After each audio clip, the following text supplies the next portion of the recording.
कितना सुंदर प्रतिबिंब है। इसका कारण क्या है? मेरा रूप सुंदर है या ये जल स्वच्छ है? नहीं, ये जल स्थिर है, शांत है।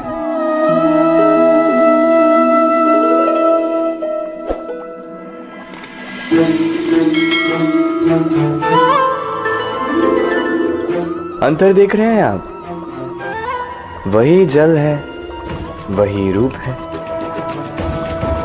किंतु ये स्थिर नहीं है, शांत नहीं है, और इसी कारण मैं अपना प्रतिबिंब इसमें नहीं देख पा रहा।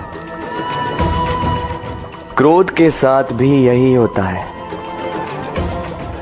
यदि आप स्थिर हैं, शांत हैं, तो आप आपकी आत्मा को देख, सुन और समझ पाओगे, किंतु क्रोध इस आत्मा की पुकार को पी जाता है। इसलिए अपने क्रोध पर वश रखें। कहीं ऐसा ना हो कि मूर्खता के कारण जन्मा ये क्रोध आपको पश्चाताप के अंत तक ले जाए। राधे राधे। मन, मनुष्य, मान, इन तीनों का प्रारंभ मन से ही होता है ना? किंतु आज हम बात करेंगे मान के विषय में।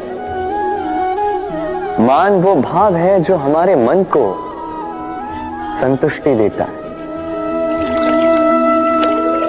इस पात्र में भरे जल की भांति, जो जल इस पात्र के होने का कारण इसका अस्तित्व बनाए रखता है। अब मान से बनता है स्वाभिमान और अभिमान, और इन दोनों में बहुत अंतर। जो जल इस पात्र के भीतर समाया है वो है स्वाभिमान, जो हमारे मन का संबल है, सहारा है, तो इस पात्र के भीतर ठंडा रहता है और पीने वाले को भी ठंडक पहुंचाता है। और जो जल इस पात्र से बाहर छलके वो है अभिमान, जो बाहर की ताप से भाप बनकर उड़ जाता है। स्मरण रखिएगा, स्वाभिमान आपको बनाए रखता है, आपको शक्ति देता है, और अभिमान आपको नष्ट कर देता है। तो क्या बनना चाहेंगे आप? स्वाभिमानी या अभिमानी? निर्णय आपका। राधे राधे। कहते हैं जीवन में मेल मिलाप अत्यंत आवश्यक है। संबंधों का आधार भी बनता है, व्यापार भी चलाता है, किंतु सबसे अधिक महत्वपूर्ण है व्यवहार। अब इस विषय में सोचिए, आपके जीवन में कौन आपसे मिलेगा ये निश्चित करता है समय। आप अपने जीवन में किनसे मिलना चाहेंगे ये निश्चित करता है आपका हृदय, और आप जिनसे मिले उनके हृदय में आप कब तक बने रहेंगे ये निश्चित करता है आपका व्यवहार। अपना व्यवहार शुभ रखिए, सब शुभ होगा। राधे राधे। जब से जीव अस्तित्व में आए तब से एक और शब्द अस्तित्व में आया, संघर्ष। जन्म लेते ही व्यक्ति को जीवन जीने के लिए संघर्ष करना पड़ता। कभी अपने लक्ष्य को प्राप्त करने के लिए संघर्ष करता है, तो कभी जो प्राप्त किया है उसे बचाने के लिए संघर्ष करता है। किंतु सबका एक उल्हाना होता है कि संघर्ष करते समय कष्ट बहुत होता। अब योद्धा है तो प्रहार तो सहने पड़ेंगे। तैरना सीखना है तो जल में प्रवेश करना होगा।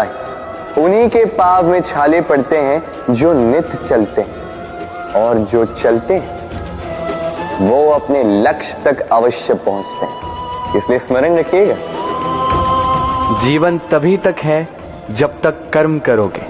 तो संघर्ष करते रहिए, कष्ट को भूल जाइए और मेरे साथ प्रेम से कहिए, राधे राधे। हम मनुष्य कितने ढीठ होते हैं। एक बार लक्ष्य पे दृष्टि साध ली तो उसे पाने के लिए जी जान लगा देते हैं, किंतु उस लक्ष्य को पाने की आतुरता में उस मार्ग का आनंद लेना ही भूल जाते हैं। स्वास्थ्य को दांव पर लगाते हैं धन कमाने के लिए, और फिर वही धन गवा देते हैं स्वास्थ्य को पुनः सुधारने के लिए। बताइए। देखिए, चाह बुरी बात नहीं है, किंतु चाह को पूर्ण करने की चाह में उस मार्ग का आनंद लेना भूल जाना, ये तो मूर्खता है। कभी कभी पूर्ण पाने की चाह में व्यक्ति सब कुछ गवा देता है, भूल जाता है कि आधा चंद्रमा अधिक सुंदर होता है। जो नहीं है उसे पाने का प्रयास आप अवश्य कीजिए, किंतु जो है उसका संपूर्ण आनंद लेने में वंचित मत रहे। राधे राधे। जीवन में कुछ भी पाना हो तो सोच और कर बड़े आवश्यक होते हैं, किंतु क्या केवल सोच से या क्या केवल कर्म करने से आपको सफलता प्राप्त होती है? नहीं। कुछ लोग सोचते रह जाते हैं, कर्म नहीं कर पाते, और इसी कारण से उन्हें सफलता प्राप्त नहीं होती। कुछ लोग बिना सोचे समझे कर्म करते रह जाते हैं, उन्हें भी सफलता प्राप्त नहीं होती।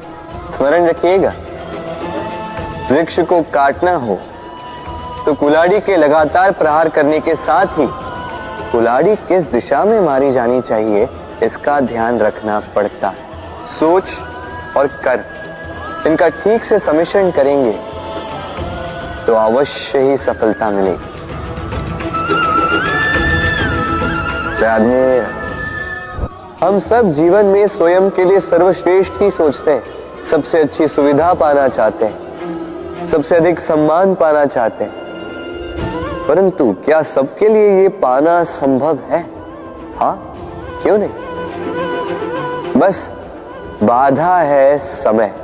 हमारा जीवन स्थायी नहीं है, इसलिए यदि समय का सदुपयोग करोगे तो तनिक सरलता होगी। अब देखिए ना, जिसे स्वप्न देखना अच्छा लगता है उसके लिए रात छोटी पड़ जाती है, जिन्हें स्वप्न पूर्ण करने होते हैं उनके लिए दिन छोटा पड़ जाता है, जो सम्मान पाना चाहते हैं उनके लिए परोपकार छोटा पड़ जाता है, और जो ज्ञान पाना चाहते हैं उनके लिए अध्ययन।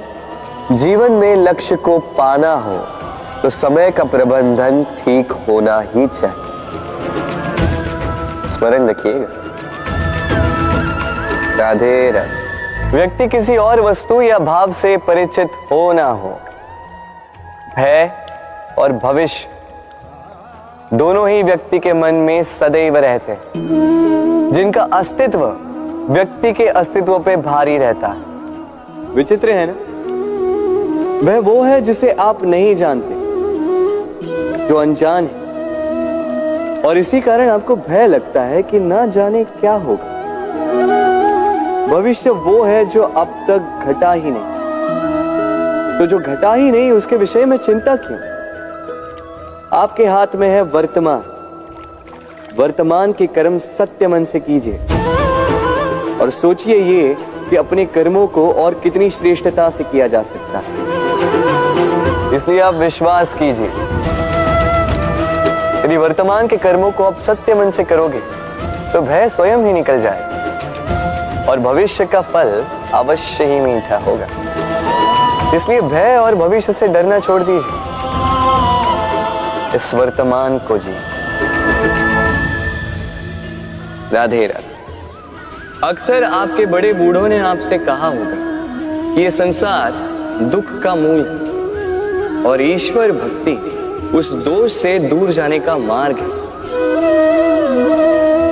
किंतु सोचिए, यदि ये संसार दुख का सागर होता तो क्या नियति आपको यहाँ पर जन्म लेने देती? क्या ईश्वर यहाँ पर अवतार लेते? जब समस्याओं पर हमारा वश नहीं चलता, हम आरोप लगाते हैं इस संसार पर। यहाँ के लोगों सोचते हैं कि काश मैं यहाँ पे आया ही ना हो। एक किसान बंजर धरती पर जाता है और अपने परिश्रम से उसे लहलहाते खेत में परिवर्तित करता है। एक दर्जी जिसके पास एक सामान्य सा वस्त्र आता है, अपने परिश्रम से उसे एक सुंदर वेश में परिवर्तित कर देता है। आप भी परिश्रम कीजिए। ये महत्वपूर्ण नहीं है कि आप किस संसार में आए, ये महत्वपूर्ण नहीं है कि आप यहाँ कैसे आए। यदि कुछ महत्वपूर्ण है तो वो ये है कि जब आप गए तब आप इस संसार को कैसा छोड़कर गए। तो ये सोचकर जिए कि जो किसी के लिए नरक है उसे किसी का स्वर्ग बना के निकलोगे तो आपका जीवन और आपका संसार दोनों धन्य हो जाएंगे। राधे राधे। संसार के सारे संबंध जन्म के साथ ही प्राप्त होते हैं सिवाय मित्रता। मित्रता ही वो एकमात्र संबंध है जिसका चयन हम स्वयं करते हैं और इसी कारण उसका पालन करना बहुत ही कठिन होता है। तो सुनो, पहला नियम, मित्रता का आधार होता है विश्वास। तो किसी भी दशा में अपने मित्र पर विश्वास रखना, उसकी किसी भी बात पर संदेह नहीं करना। दूसरा, साथ। यदि मित्र अनुचित मार्ग पर भी चले उसकी भूल सुधारने का प्रयास करें, उसे उचित मार्ग पे बनाए रखने का प्रयास करें। मित्रता में किसी भी कारण मित्र से विमुख नहीं होते। तीसरे, मित्र जब भी पुकारे, जब भी उसे आवश्यकता हो, दिन हो या रात, फिर आंधी आए या तूफान, आना होगा। अपने मित्र के लिए उपस्थित रहना होगा।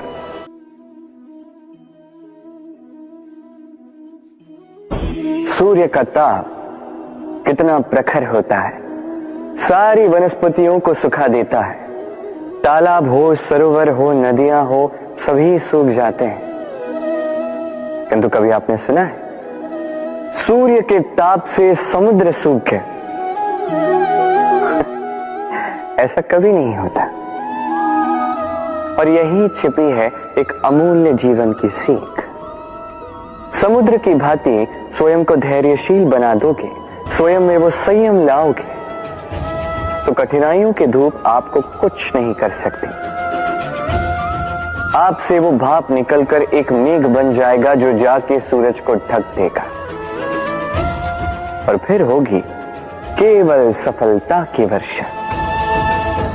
तो आइए और मेरे साथ धैर्य से कहिए, राधे राधे।